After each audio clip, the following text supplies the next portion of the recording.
예수도 알기 원하는데 예수도 알기 원하네. 크고도 넓은 은혜와 배속해 주신 사랑을 간절히 알기 원하네. 내 평생의 소원, 내 평생의 소원, 배속해 주신 사랑을 간절히 알기 원하네. 성령이 스승되셔서 진리를 가르치시고 거룩한 뜻을 깨달아 예수를 알게 하소서. 내 평생의 소원, 내 평생의 소원, 배속해 주신 사랑을 간절히 알기 원하네. 아멘.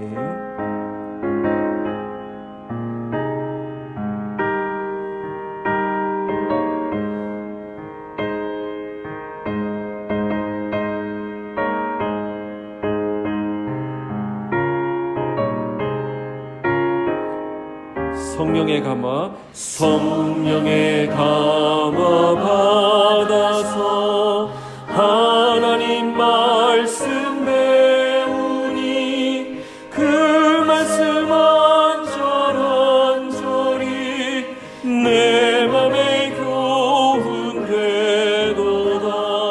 내 평생의 소원, 내 평생의 소원, 배속해 주신 사랑을 간절히 알기 원하네.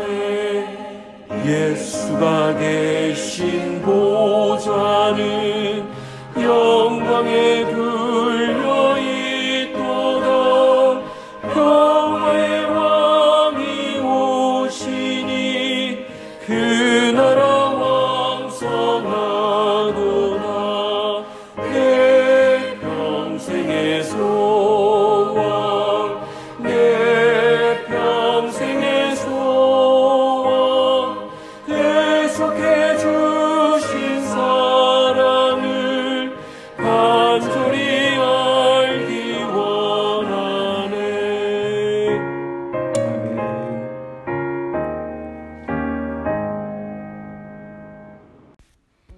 마태복음 9장 9절에서 13절 말씀입니다. 예수께서 그곳을 떠나 지나가시다가 마테라 하는 사람이 세관에 앉아 있는 것을 보시고 이르시되 나를 따르라 하시니 일어나 따르니라. 예수께서 마태의 집에서 앉아 음식을 잡수실 때에 많은 세리와 죄인들이 와서 예수와 그의 제자들과 함께 앉았더니 바리새인들이 보고 그의 제자들에게 이르되 어찌하여 너희 선생은 세리와 죄인들과 함께 잡수시느냐. 예수께서 들으시고 이르시되 건강한 자에게는 의사가 쓸데없고 병든 자에게라야 쓸데있느니라. 너희는 가서 내가 긍휼을 원하고 제사를 원하지 아니하노라 하신 뜻이 무엇인지 배우라. 나는 의인을 부르러 온 것이 아니요 죄인을 부르러 왔노라 하시니라.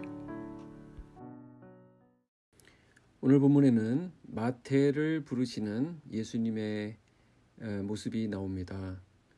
마가복음과 누가복음에서는 이 사람을 레위라고 기록하는데 아마도 레위가 본명이고 마태는 예수님을 믿고 난 이후에 예수님 만난 이후에 붙여진 이름인 것으로 추정됩니다. 마태는 세관에 앉아 있다가 나를 따르라 하시는 예수님 말씀 한마디에 그대로 일어나 그 즉시 따릅니다.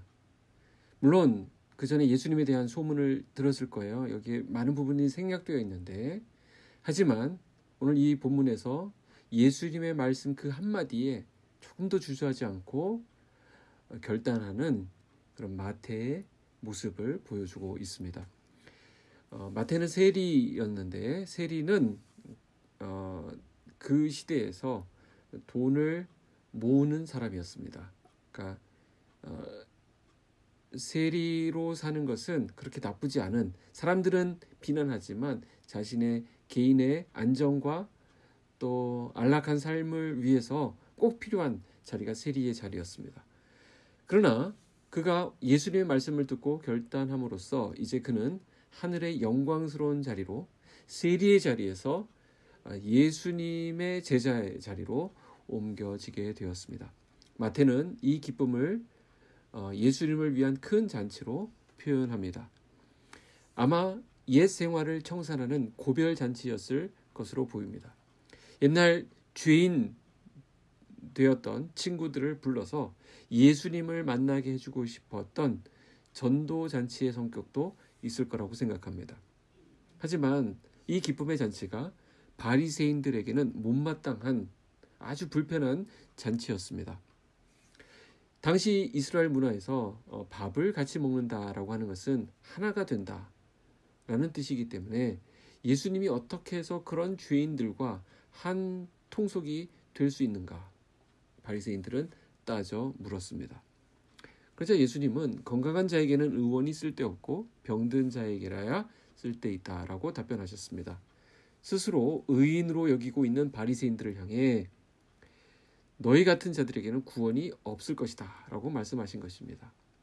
예수님은 구약의 말씀을 인용하시면서 나는 긍휼을 원하고 제사를 원하지 않는다라는 뜻을 가서 배우라고 직언하십니다. 겉으로 드러난 그런 종교적인 의식에만 집착한 나머지 스스로를 의롭다고 생각하는 바리새인들의 태도에 대해서 일침을 가하신 것입니다. 그러시면서 나는 죄인을 부르러 왔노라 하시고 예수님이 오신 목적을 분명하게 밝히셨습니다. 예수님은 당시 유대 사회에서 크게 미움을 받던 대상인 이 세리를 제자로, 그것도 12사도 중에 하나로 택하셨습니다. 이것은 예수님이 이 땅에 죄인을 부르러 오셨다라고 하는 주님의 그 말씀을 단적으로 가장 잘 증거하는 일이 됩니다. 우리는 이 세상에 많은 종교들을 보고 있습니다. 그런데 그 종교 속으로 들어가 보면 그 모든 종교는 선을 쌓고 공로를 쌓고 그래서 그 공로로 신에게 다가가는 것입니다. 하지만 우리 예수 믿는 사람들은 전혀 다른 차원의 신과의 만남이 이루어집니다. 그래서 우리가 그 신을 찾아가고 예수님을 찾아가는 것이 아니라 예수님이 이 땅에 친히 내려오심으로써 이 만남이 이루어졌습니다. 의인을 찾아오신 것이 아니라 죄인을 오히려 불러 내시기 위해서 오신 것입니다. 그러면 오늘 본문에 세리와 죄인들, 죄인이라는 말이 나오는데 누가 죄인이냐라는 부분이 남습니다. 여기서 바리새인들의 관점과 예수님의 관점이 완전하게 갈립니다. 물론 바리새인들의 관점은 왜곡된 관점입니다. 바리새인들에게 있어서 바리새인들의 눈에는 그날 마태의 집에서 함께 먹고 마시던 그 사람들 모두가 다 죄인이었습니다. 그들이 어떤 법을 어겨서가 아니라 단지 자기들이 생각하고 있는 바리새인의 규범에 맞지 않기 때문입니다. 그래서 바리새인들은 자기들은 죄인의 부류에서 빼버리고 제외시키고 스스로는 의인이다라고 규정했습니다. 그래서 예수님이 나는 의인을 부르러 온 것이 아니라 라고 말씀하실 때 그들은 예수님의 구원 대상에 해당되지 않음을 예수님이 분명히 밝히셨죠. 그렇다고 예수님이 인간을 의인, 죄인으로 구분하시는 것은 아닙니다. 왜냐하면 성경의 말씀이 뭐냐면 인류 가운데 의인은 없나니 하나도 없다라고 말씀하고 있기 때문입니다. 의인은 없는데 누가 있냐면 다만 스스로를 의롭게 여기는 자들이 있습니다. 예수님이 말씀하시는 의인이라고 하는 것은 바로 이 사람들을 얘기하죠. 스스로를 의롭게 여기는 교만한 사람들, 이 바리새인 같은 사람들을 반어법으로 표현하신 것입니다. 반면에 예수님께 세리 마태는 긍휼이 필요한 죄인일 뿐이고 그렇기 때문에 예수님이 그 죄인을 찾아 부르러 오신 것입니다. 예수님이 죄인인 세리를 제자로 부르신 것은 예수님의 관심, 예수님의 사역의 초점이 어디에 있는지를 잘 보여줍니다. 예수님의 관심은 다른 데 있지 않았습니다. 어떤 로마 제국으로부터 이스라엘을 해방시키는 데 목적이 있지 않았습니다. 예수님은 당시 사회 구조를 개혁하고 조세 제도를 혁파하기 위해서 오신 것이 아니었습니다. 예수님은 그의 나라를 위해서 오셨습니다. 사회 구원이 아니라 개인 구원, 새로운 국가가 아니라 새 피조물을 위해서 오셨습니다. 예수님의 사역은 한 개인을, 한 영혼을 구원하고 그를 건지는 것이었습니다. 그의 삶을 바꾸는 것이었습니다. 한 개인의 변화를 통해서 가정이 바뀌고 또 그것이 확장되어서 이웃이 바뀌고 사회가 바뀌고 온 나라가 바뀌는 하나님 나라의 운동을 펼치시는 것이 주님의 방식이었습니다. 어떤 정권을 세우고 제도를 개혁해봤자 죄인이 치료되지 않으면 아무 소용이 없습니다.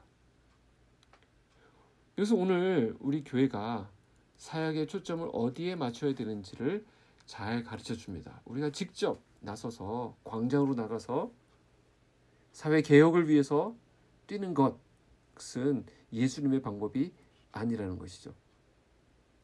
예수님이 죄인을 부르러 오셨다라고 하는 것은 단순히 죄인들과 어울리려고 오셨다는 것이 아닙니다. 그들을 사랑하시지만 그들의 죄를 묵인하거나 그 죄를 용인하시겠다는 것이 아닙니다.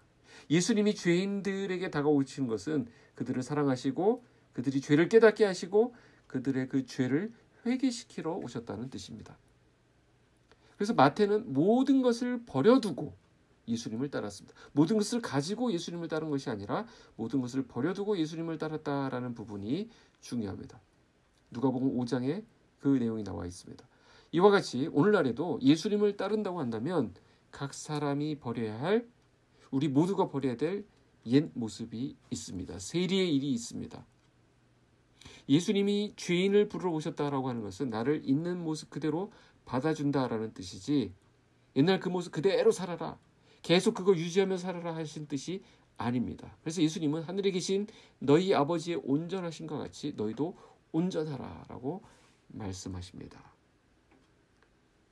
우리가 구원받은 이후에 하나님께서 우리에게 원하시는 구원받은 자로서의 합당한 삶의 모습이 있습니다. 우리가 어떻게 그 거룩하심, 그 온전하심을 이룰 수 있을까?